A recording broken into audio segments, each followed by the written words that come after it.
Hello all and welcome back. This is Ledger 45B and today we'll be having another discussion on the P320. Today we'll wind up discussing a few various things. Number one, me explaining why I did my modifications per my firearm. Number two, did I notice any benefits of said modification, as well as number three, to show a few other aspects of the firearm so that we can better understand the system. First things first, I do want to thank the community. You guys are awesome.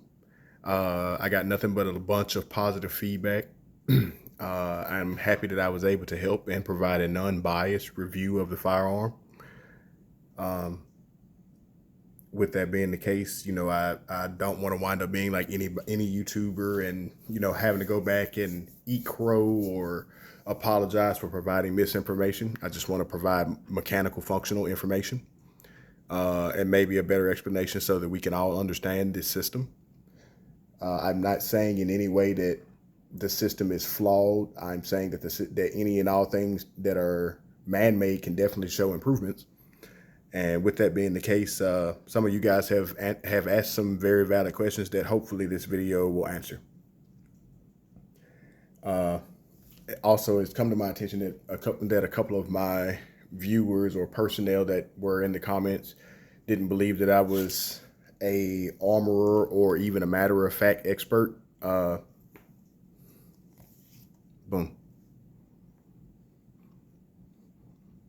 And if you don't believe that's real,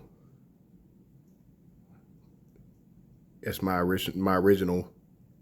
You see the official stamping. Also, if that's not good enough, here's a secondary. So with that being the case, that absolutely does make me capable of reviewing this system. Like I said, in no way am I telling anybody to modify their P320. Ultimately, it is up to SIG to correct any issues, if there is any issues. But I would much rather have I would much rather show people the function of the firearm, and you're entitled to feel the way that you feel. I fought for the right so that we all could express our opinion the way that we can. I just asked that in this particular community that if we're going to take the time to watch a video and learn about things, that we try to look at the positive aspects of a lot of it. We can't change what is happening, and there's still plenty of reports that to come out that have been unreleased. So I don't want to wind up providing any weird or wonky information. With that, let's begin. I have found a way to make things a little bit more simplified to show a few aspects of things. Now, the first thing that I want to address is this is the Sear housing for the P320. There is normally, I removed it right now, but there's normally a spring here. I wanted you guys to be able to get the most visual that you possibly can into it. What this trigger housing is containing is this safety lever, the springs. There's two springs that sit under here, and the pins. Also, a part that imparts movement to the safety housing is this nub here. And what it does is it's the nub that actually ramps the system down in order for you to provide your takedown.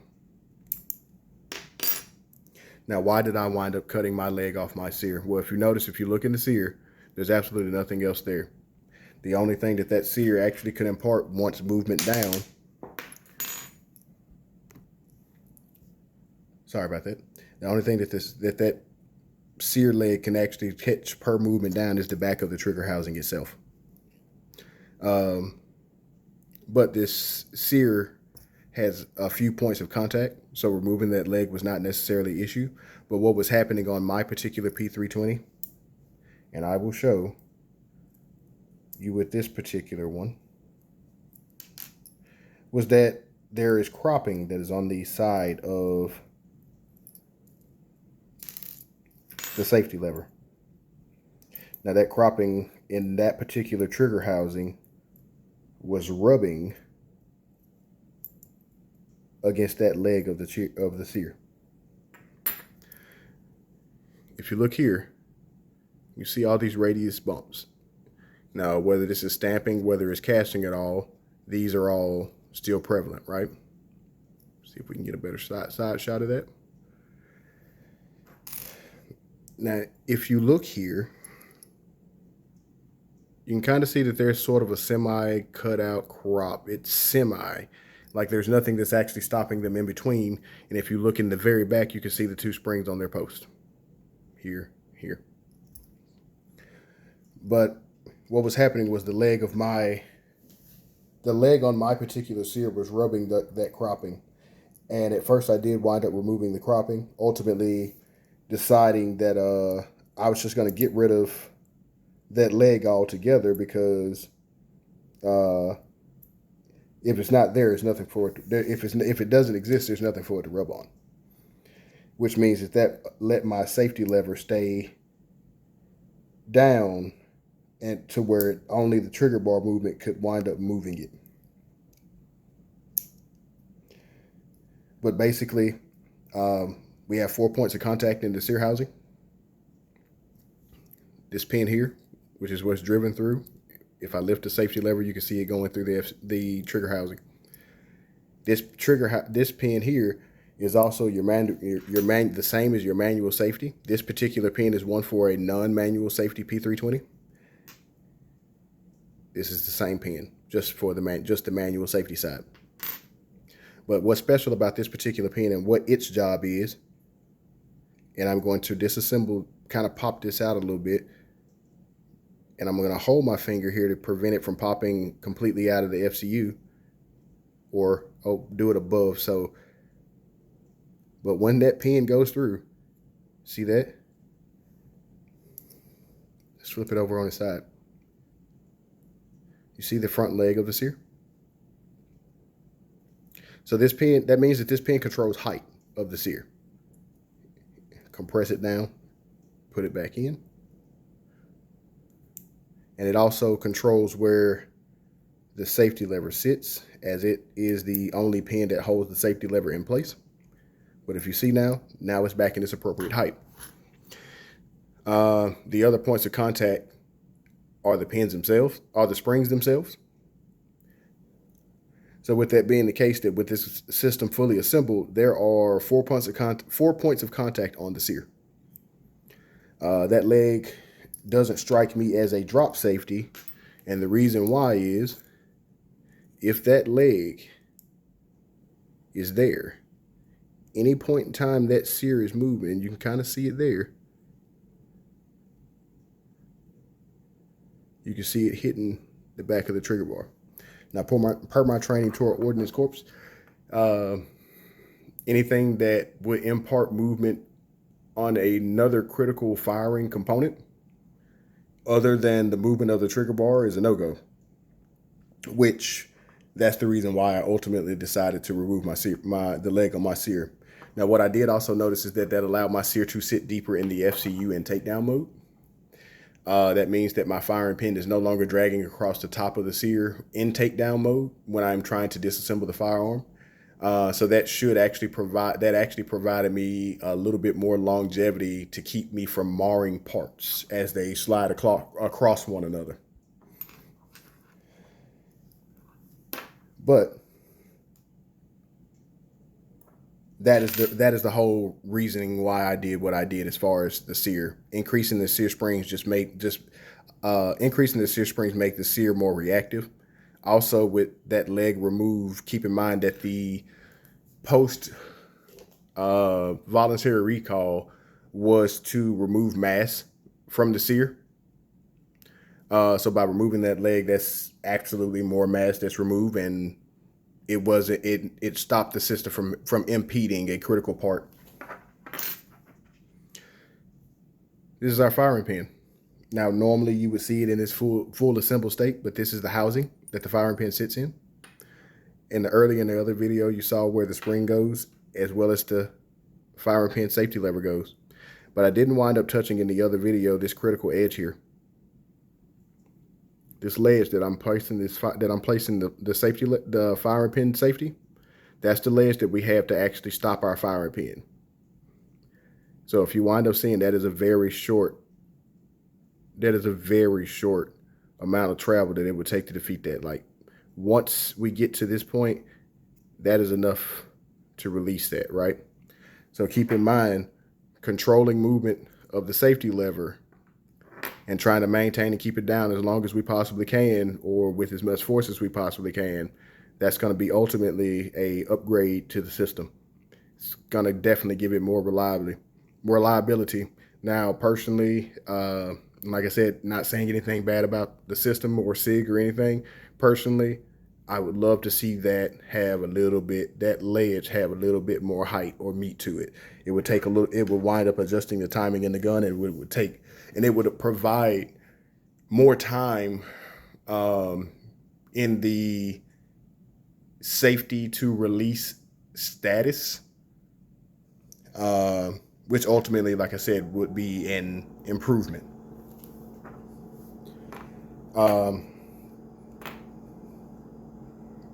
We could also beef up, if this angle here is lifted, we could also beef this up to be a little bit more rigid of a part, at least per this front tab here.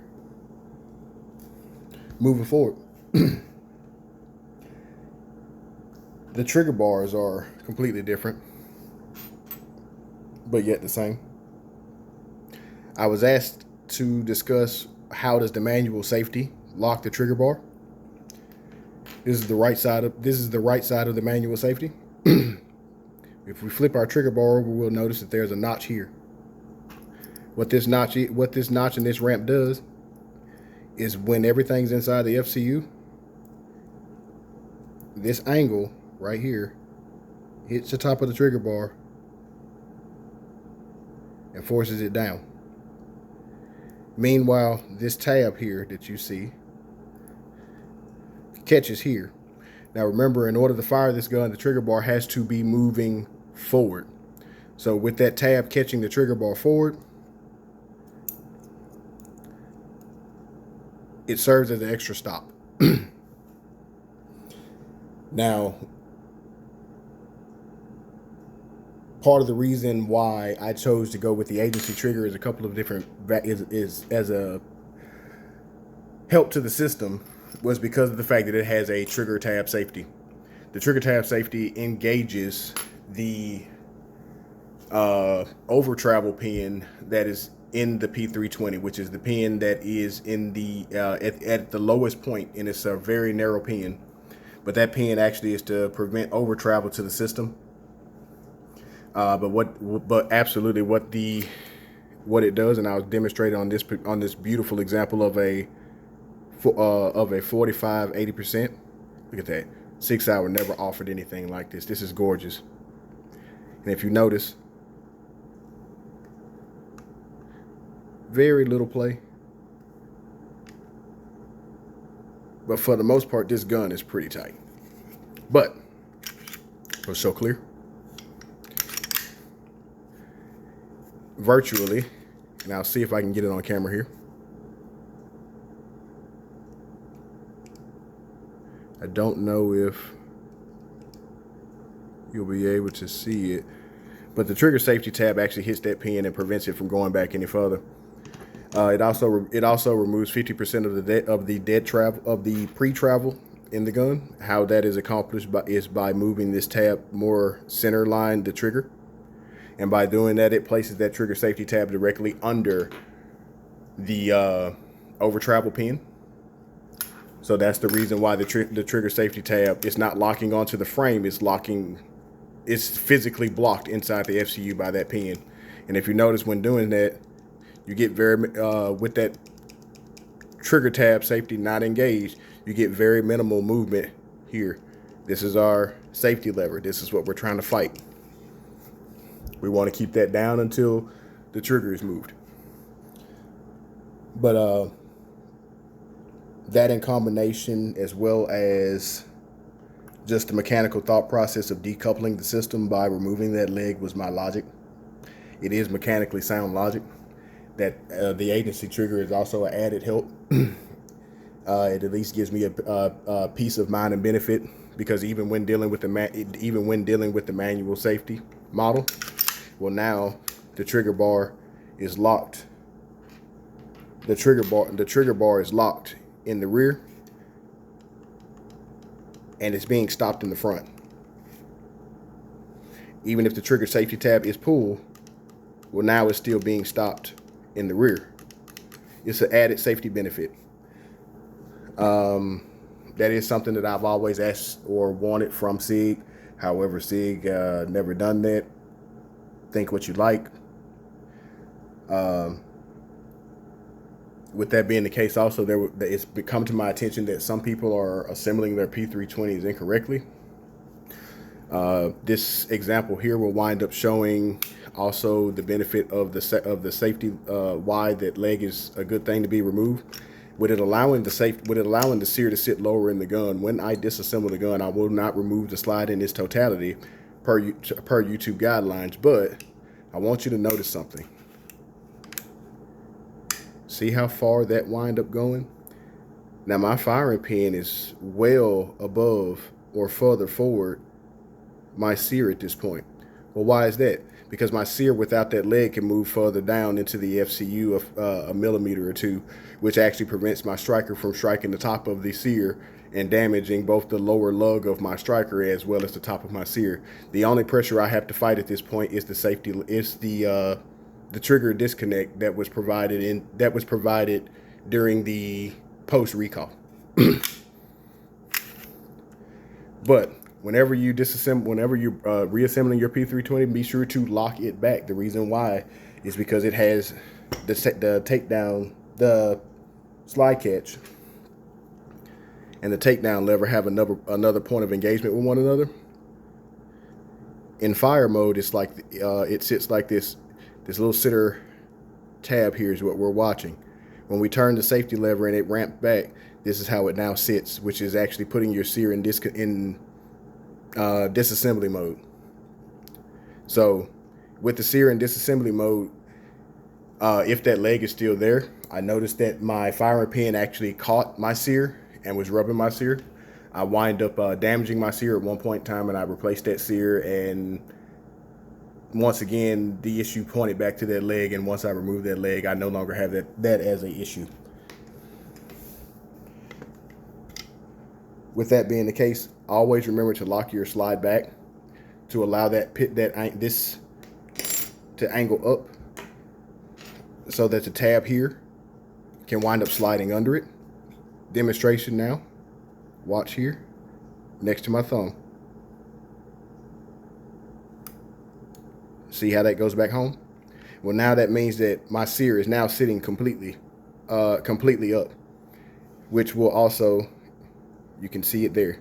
We'll kind of see it here. See if I can point to it. Now you see my sear is sitting all the way up. So now the gun is capable of being fired. Let's please keep that in mind. If that leg is on the sear, it could mechanically be forcing the trigger bar forward, which would also be lifting the safety lever, which is also imparting force against the striker safety, which mechanically speaking could be a bad day. That is nothing against SIG, but that is also part of the benefits as to why I removed that leg, and from what I noticed there. Increasing the power of the springs, such as the Sear springs and the trigger bar springs, will just add force to the system, making it more difficult for there to be unintentional discharge.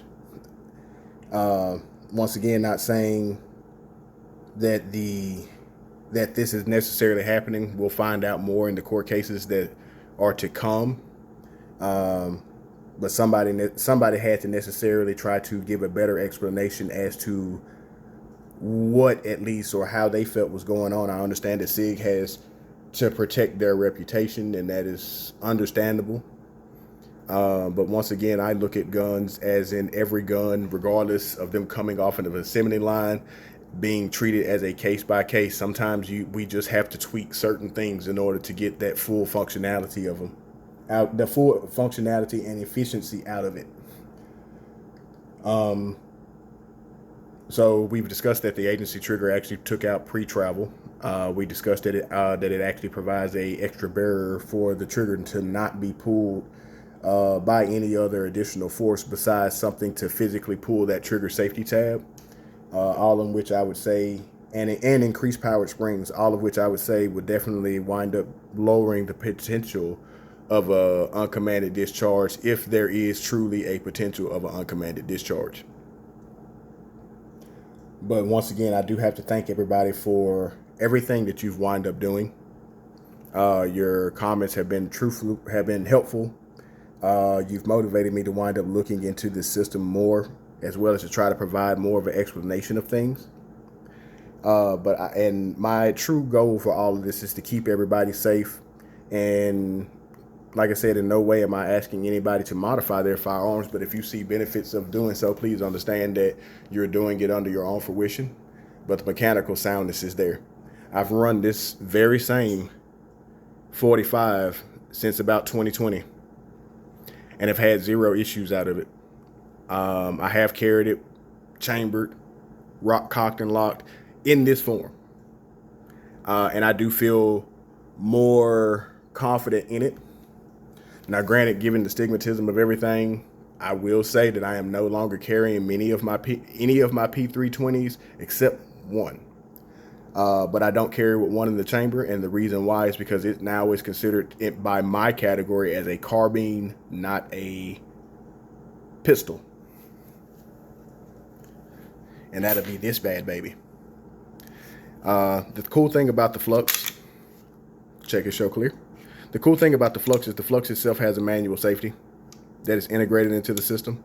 I don't know if you can see that really well there, and I do apologize about the lighting. I got to get better lighting. But it does the same thing that the agency trigger does. It physically blocks the trigger from being able to move far enough to engage that striker safety lever. That's also probably the reason why we're not hearing much of anything happening in these particular cases, and everything is with handguns. Like I said, it's all mechanical speculation, but that's the reason why I did what I did. Another thing that I noticed about the agency trigger, and if you look here, it closes off the system